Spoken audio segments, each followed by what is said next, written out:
Bonjour à tous, je vous remercie de me retrouver pour ce nouvel épisode des énergies de la semaine du 9 au 15 octobre. Et là, cette semaine, on a un moment particulièrement croustillant. On a l'entrée de Jupiter en Scorpion qui restera pendant 1 an dans ce signe. Et bon, le signe du Scorpion, moi, c'est un signe que j'affectionne particulièrement. C'est un signe...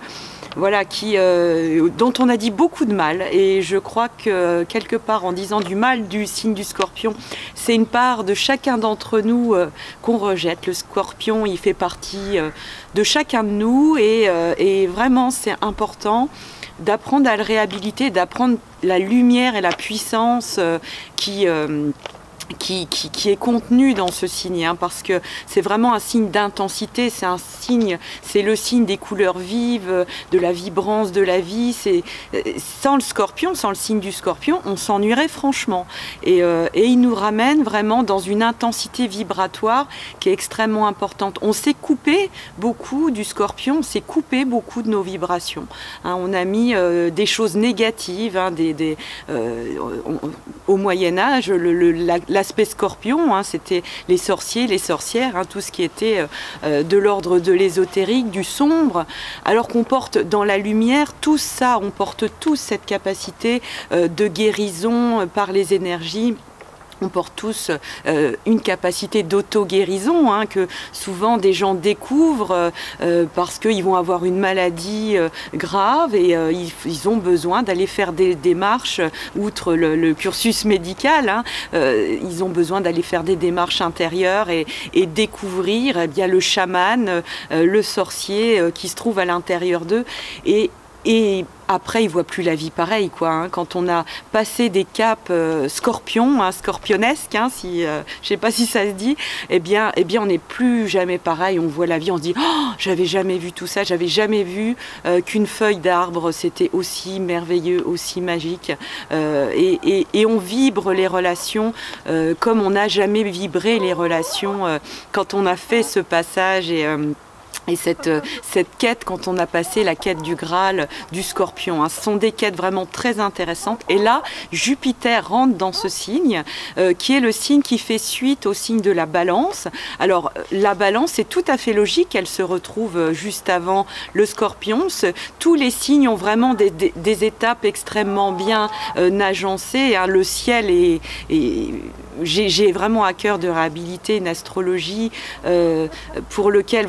divine, hein, je dirais pas que je me prends pour meilleur qu'autrui, mais partir du principe que finalement le ciel est infiniment bon, que les configurations astrologiques sont infiniment bonnes. C'est simplement à nous de les surfer correctement et de les surfer avec un regard de lumière et un regard d'amour. Ce regard d'amour, eh bien, il s'agira de l'avoir absolument sur le signe du Scorpion. Si on arrivait tous à ouvrir un peu les yeux sur le Scorpion, eh bien, il y a beaucoup de choses sombres qui, voilà, pourraient se remettre à leur place finalement, hein, plutôt qu'on crée des perversions, des souffrances et toutes ces tonalités noires qu'on peut aussi faire porter au Scorpion, mais c'est bien facile, je dirais. C'est plutôt ce manque d'amour qu'on a et ce manque de volonté d'avoir un regard de guérison sur ces choses-là qui fait que finalement elles vont rester sous le couvercle. Ouvrons les couvercles, et c'est ce qu'on va faire avec Jupiter, qui va nous plonger dans une intensité vibratoire, une intensité relationnelle, et donc, comme je vous le disais, qui fait suite à ce qui se passait en Balance. Pendant 1 an, on a eu Jupiter qui était en Balance, qui a été très très très fortement travaillé, hein, avec Uranus qui se trouve en face et qui a explosé des schémas sociaux. On a fortement des schémas sociaux bien construits et quelque part un peu normatif dans Jupiter. Bien Uranus, surtout en Bélier, hein, qui est quand même pas le signe de la plus grande, comment dire, du plus grand consensus, hein. C'est plutôt un signe qui va aller cash dans ce qu'il pense et dans le je suis. Et donc voilà, ça a été pas mal bousculé, mais au fond, qu'est-ce qu'on cherche évidemment? Un Jupiter en balance, une harmonie dans les relations authentiques. On garde évidemment cet aspect culturel, cet aspect bienveillant, cet aspect diplomate, mais on l'élargit pour pouvoir vivre vraiment dans l'authentique et non pas dans le mensonge, dans le faux semblant, qui peut aussi être un peu porté par la balance, parce que dans la balance, on a tellement envie que tout se passe bien que finalement, on pourrait avoir tendance à faire semblant que ça va bien, alors que ça va pas forcément bien. Alors ça se passe dans les relations, mais dans d'autres domaines de vie. Et maintenant qu'on a bien travaillé ça pendant un an, qu'on s'est ouvert, alors j'espère que vous avez eu des avancées dans ce domaine-là, à cesser de se mentir, à essayer d'être encore plus vrai tout en gardant cette beauté et cette harmonie dans les relations. Eh bien, on va pouvoir entrer joyeusement dans le Scorpion, sans crainte, au contraire, avec vraiment une manière proactive d'agir et se dire, ok, le Scorpion, on va aller plus en profondeur, on va sentir ce qui se passe. Qu'est-ce que c'est sentir l'autre très en profondeur? Qu'est-ce que c'est accepter de sentir la part d'ombre de l'autre, qui n'est finalement peut-être qu'un reflet de notre propre part d'ombre, et de ce regard nous amener à devenir de grands guérisseurs.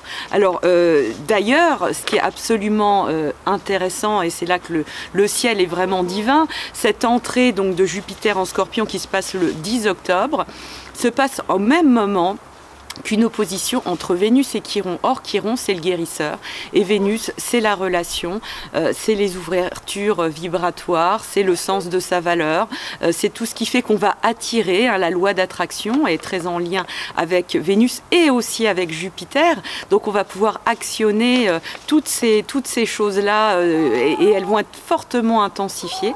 Donc ça va être très très intéressant. Moi, j'ai hâte de pouvoir vivre ce type de choses. Et puis Vénus aussi donc a été et encore pendant tout le mois en conjonction avec Mars. Cette conjonction, elle s'est faite, je vous le disais la semaine dernière, le 5 octobre. C'est au moment d'une pleine lune. On a fait une visioconférence qui était absolument extraordinaire, de témoignages et de partage. Donc, comme j'ai eu beaucoup de demandes, j'ai décidé de la reproduire en visioconférence.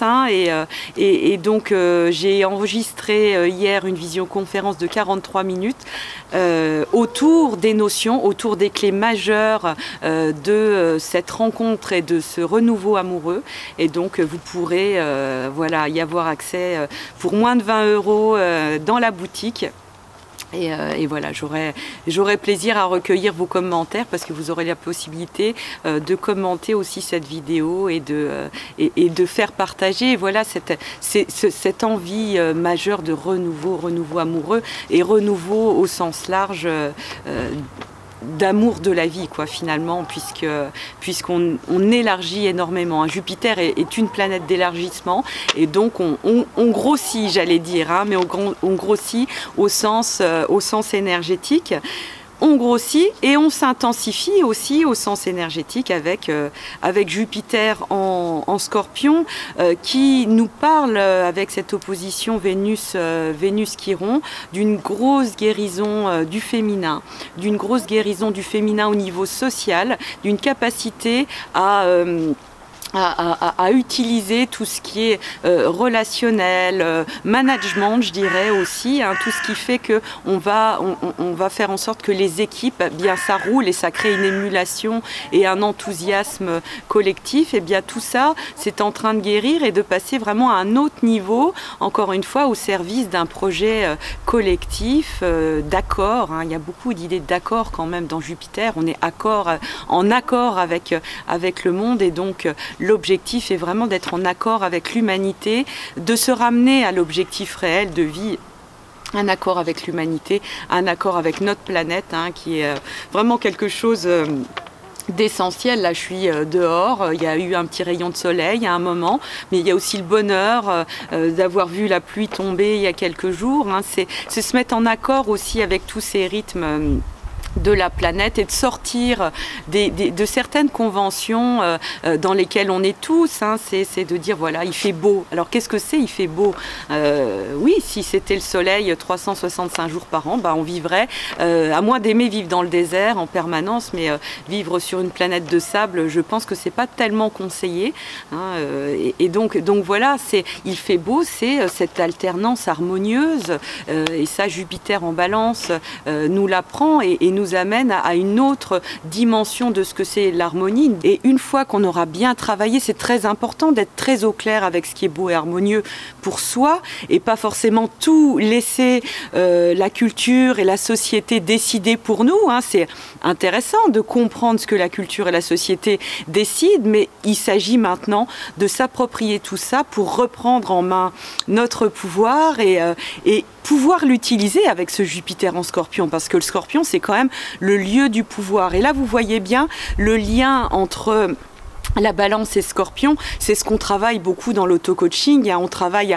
à vous permettre de vous réapproprier tout ce chemin de vie qu'on a démarré au printemps. Et donc je vous invite, si vous avez vraiment envie de reprendre en main ce pouvoir, de reprendre votre individualité magique, de participer à l'auto-coaching, parce que c'est vraiment un moment que vous vous accordez à vous-même, en cohérence avec les vidéos que vous suivez chaque semaine, et donc de pouvoir faire un vrai travail de réflexion ludique avec du dessin, avec tout un tas de petits exercices très reliés aux vidéos.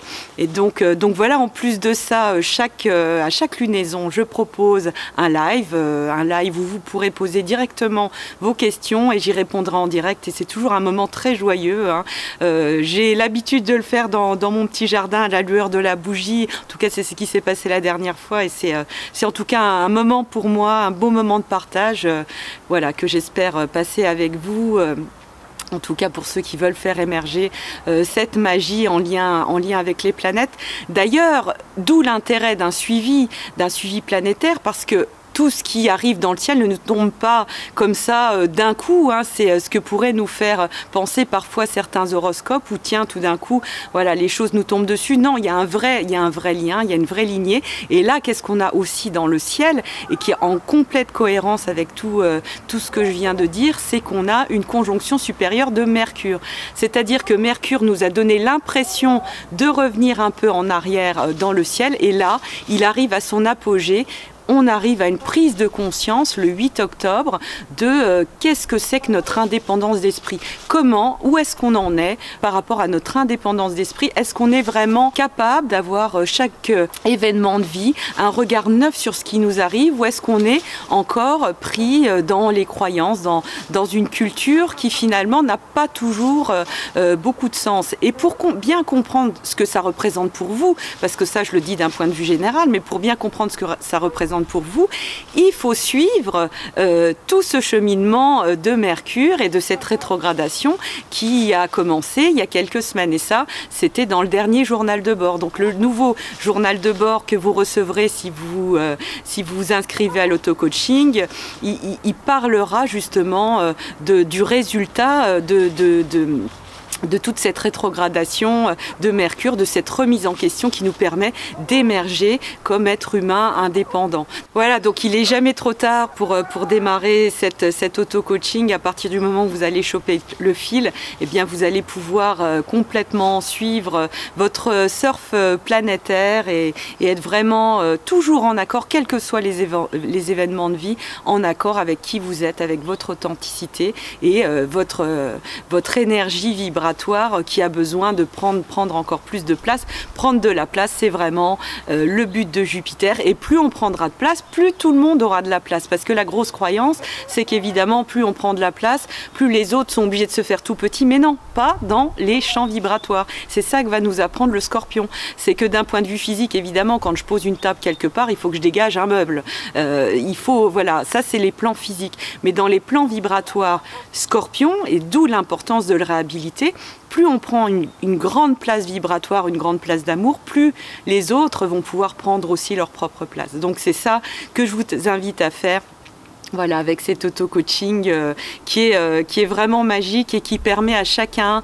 d'émerger en tant que lui-même. Parce que individuellement, on n'a pas à copier ceci, cela, parce qu'individuellement, on est déjà formidable. Notre valeur n'a pas à être mise en cause, elle est déjà là par essence. Tout ce qu'on a à faire, c'est de la redécouvrir et de permettre à cette fleur, à ce bouton de fleur, voilà, d'émerger et de montrer toute sa puissance.